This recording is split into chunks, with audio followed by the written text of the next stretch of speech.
Ya, aquí está. Al norte, de lugar tan importante para Chile, tan estratégico para Chile, y de gente con tanto esfuerzo, de tanta historia, de esfuerzo y de tantos logros y luchas para Chile.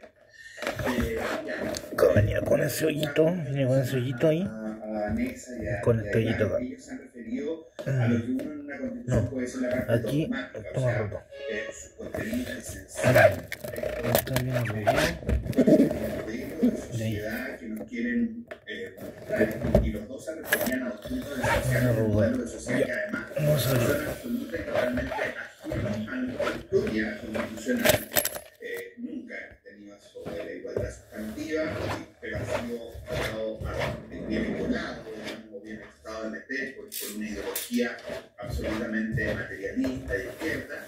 Y esto de los derechos sociales a las que se refiere Iván, que además tiene características de progresividad y de judicialización, etc., también es una aspiración izquierdista, pero que la verdad las cosas que tienen muy poco que ver con una constitución cuyo sentido original es el reconocer y el resguardar las garantías fundamentales de la persona. De aquellos en el título que la circunstancia o la razón de ser es la persona individual, es el sujeto. El derecho a la vida es un acto individuo, porque me pertenece a mi patrimonio personal, a mi individualidad, a mi condición humana. Y esos derechos, por supuesto que son anteriores al Estado, y eso es muy importante entenderlo, y por tanto una constitución en el sentido que tiene es reconocer esos derechos y garantizar y proteger. Cuando tú te refieres al 231, al 2020, en el fondo, que es el artículo que esta constitución, al igual que otras constituciones, pretende de alguna manera garantizar, una vez que ha reconocido los derechos, la verdad las cosas que lo hace con un defecto institucional grave, porque esta constitución lo que está haciendo en el fondo es entregándole mucho más poder a la clase política que lo que el país está haciendo. O sea, exactamente el camino equivocado. Nos garantiza por una parte los derechos fundamentales, las garantías individuales, el derecho a la vida, el derecho a la honra, el derecho a la libertad de conciencia, el derecho a la libertad de culto, el derecho a la libertad de información y opinión, etc., el derecho a la propiedad, todos los derechos que son esenciales para la persona humana. Pero reconoce aquí en ese artículo 23 lo que viene haciendo es que nos dice que se pueden limitar estos derechos por el legislador simple. O sea, le entregamos de inmediato un poder al estamento político, esto es al Congreso Nacional y al Presidente de la República, para que limiten todas estas garantías en circunstancias que hoy día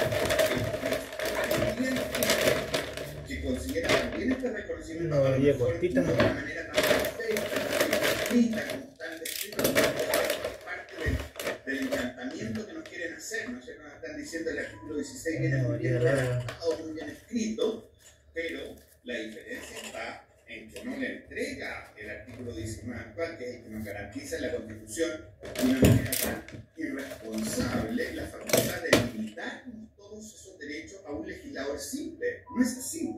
El artículo actual del artículo 19, número 26, señala que solo pueden limitarse los derechos en los casos que la Constitución autoriza, es decir, hay una habilitación previa de la Constitución, lo que se ha llamado una garantía o barrera de entrada para el legislador. Esa barrera de entrada, en el texto que nos proponen, la borran totalmente, porque dicen que todos esos derechos pueden ser limitados por el legislador, a diferencia de lo que hoy día tenemos, que solo a aquellos que la Constitución habilita a limitar.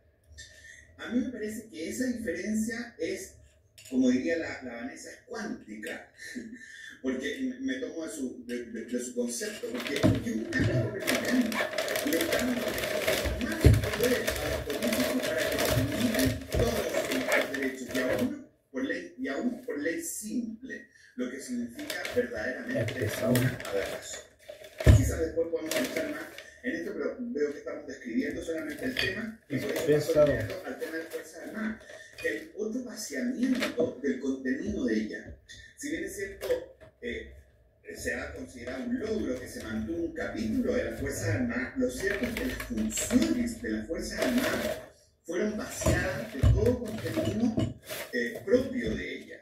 Hoy día, en nuestro texto actual, nos dice que las Fuerzas Armadas que la constituyen el Ejército, la Armada y la Fuerza Aérea existen para la defensa de la patria, o sea, tienen un contenido existencial esencial por la existencia de una patria, de la patria chilena, de ella que cantamos en la canción nacional y que decimos dulce patria, que nos enorgullece, que la queremos, que tenemos este sentido de nación, de concepto histórico y también de porvenir futuro respecto de ella. Las Fuerzas Armadas están ligadas a esa existencia. ¿Y por qué? Porque, bueno, fueron aquellos patriotas, ¿no es cierto?, aquellos que nos constituyeron la patria desde 1810, ¿no es cierto?, cuando se toma preso al rey de España en la época, Fernando VII, por Napoleón, se crea la Junta de Gobierno, después el Acta de Independencia, la Patria Vieja, la Patria Nueva, etcétera, todo lo que sabemos,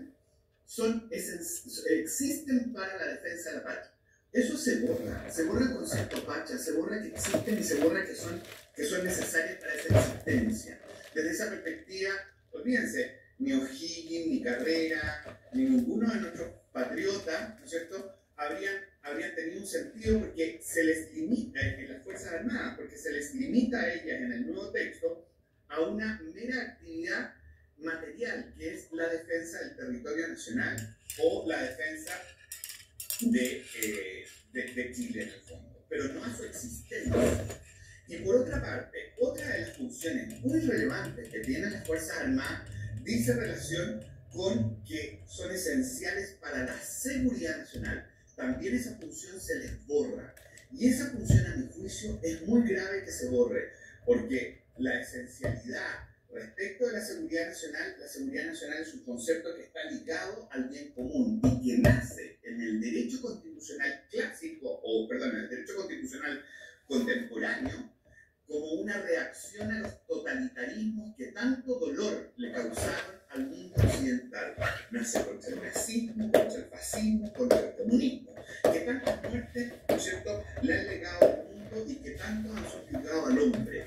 Ese concepto de que el Estado es posterior a la existencia del hombre, es una creación de él y está a su servicio, es el concepto que defiende la seguridad nacional, nos defiende de los totalitarismos. Y ese concepto lo eliminan en la función de las Fuerzas Armadas. Y adicionalmente a eso, en forma coordinada, hemos sabido que también eliminaron esa facultad que estaba dentro de lo que era el derecho para poder pedir la inconstitucionalidad de los partidos políticos o movimientos que tuvieran por concepto generar un totalitarismo en el país, que tuvieran una idea de un gobierno totalitario. Eso se lo eliminaron, se lo concedió, nos dijo Chile Vamos y Republicanos que fue una concesión a la izquierda. Bueno, a mí me resulta muy coordinado que le hayan concedido eso, que era muy importante mantenerlo en el texto constitucional, y esta decirlo de alguna manera, desvinculación de las Fuerzas Armadas con estos principios y estas funciones esenciales que dicen relación con la patria y que dicen relación con la seguridad nacional, reduciéndola solamente a un mero servicio público, que no es la dignidad que debieran tener las Fuerzas Armadas y no es la función que yo estoy seguro la inmensa mayoría de los chilenos queremos que las Fuerzas Armadas tengan en la historia patria, que son elementos esenciales para toda nuestra nacionalidad chilena. Continuando con esto, Vanessa, hay un capítulo dentro de todo este panfleto que fue la constitucionalista, un capítulo dedicado al tema del medio ambiente. A todos nos gusta tener las playas limpiecitas, que no haya contaminación, nos gusta, o sea, necesitamos vivir en un ambiente como corresponde. Sin embargo, algo trae encapsulado y codificado que ustedes fueron capaces de decodificar. ¿Era posible que tú, Vanessa, nos puedas contar sobre la implicancia que tendría forma indirecta del ámbito educacional? Y también en una segunda pregunta, cuando en otro capítulo habla de la familia primero y después de las familias, paz. Bueno, para conectar un poco con lo que habíamos hablado antes de la igualdad sustantiva, la interseccionalidad y el mandato del Estado, además, a la remoción de obstáculos que impidan, porque eso también está en el texto aquí siempre, para que la audiencia no se pierda, estamos hablando del texto, ¿cierto?, que nos están llamando a aprobar algunos sectores y a rechazar otros, cada uno tomará su decisión, bien informado, para eso Radio Paulina nos ha convidado aquí. Y entonces lo que yo quiero decir, primero el tema de la familia y después el plural, las familias, ¿no? Bueno, esto de nuevo es ideología, esto se viste de inclusión, de grandes bondades, pero al final lo cierto es que se establece, o sea, entra dentro de esta mirada que está en cada una de distintas partes del mundo, de la cual la gente está intentando poner resistencia a las familias, es en el fondo una diversidad de posibilidades, solo una situación de mezcla, creo que eso es un tema. Después, se constituyen familias de todas las diversidades posibles, ¿no? No quiero aquí entrar a especificar algún tipo, porque no quiero decir con esto de que, digamos, no haya distintas formas de vincularse y de sentirse en familia y de sentirse en hogar de parte de la gente, pero eso es muy distinto llevarlo a un texto constitucional. Y luego entonces hablar de la familia, que ya se entiendan en el marco, digamos, cristiano occidental, valórico cristiano occidental, como la madre, el padre, los hijos, digamos, ¿no? Y las familias ya vienen a incorporar todos los tipos de posibilidades de contratos nupciales, no sé si se dice después, Jorge me corrige, ¿no? Que se puedan tener a través con la venia del Estado, por así decir. Entonces, el problema que eso trae es que